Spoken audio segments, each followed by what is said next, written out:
it has yet to be built, and there's no, every time the Greek officials are queried about this, they say, oh yes, we're right on it. And when you hear that from a Greek person, you should think the worst. Muslims have also been subject recently, especially, to discrimination and physical intimidation. In the Globe and Mail, less than a month ago, there was a major story about the firebombing of an unofficial place of worship, so where people still conduct religious ceremonies, but they do it in basements or in garages or in different places. There was a firebombing of a basement that was a makeshift mosque. In another incident, Muslims were pelted with eggs, and anti-Muslim chants were directed at them when they were protesting for an improvement of their rights. I see that as not a very good thing. I see that as a step, certainly not forward, perhaps backward. And one wonders what is going on. Greek leaders sound really good when they're asked about toleration, pluralism, building a multicultural country. And I think they mean it to some degree. But why is action on the mosque front and in other areas being so slow?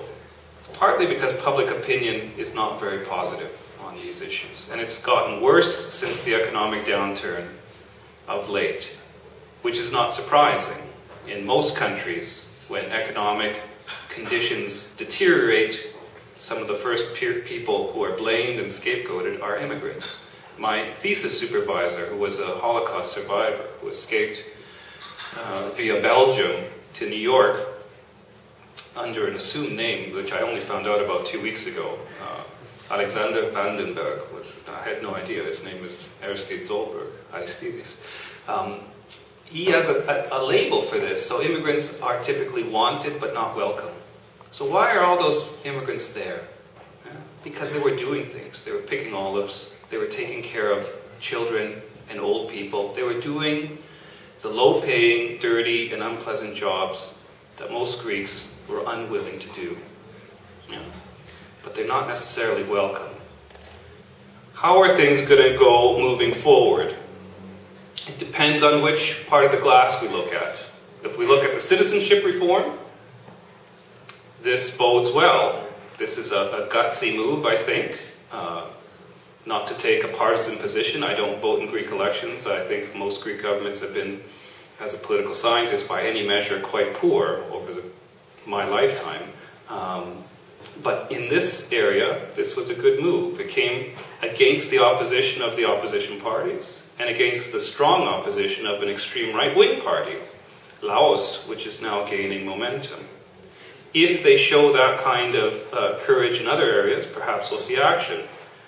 But other things tell me perhaps this is too optimistic. Recently, 2 weeks ago, you may have heard, Greece contemplated building a fence to stop incursions of undocumented immigrants in Thrace. When news hit the press, the outcry was such that they quickly retracted and said, well, we were just talking about it. We weren't actually going to build it, which could be true given the mosque situation. But in any case, these sorts of things are being discussed. So what is it? Allowing children to become Greek or building a fence? Becoming a multicultural country in speech or building a tolerant country in practice? We will see. But what is doubtlessly true for me and perhaps for some of you who become interested in the topic is that Greece will be a critical case for understanding the politics of immigration, citizenship, and membership down the road. And I think for those of us who talk about heritage, and I think about it too, I have 2 children now, and I think how are they going to hold on to their background, their grandparents' background, their heritage. They're compelled to go to Greek school twice a week. We speak to them in Greek in the house. I take these things seriously, but at the very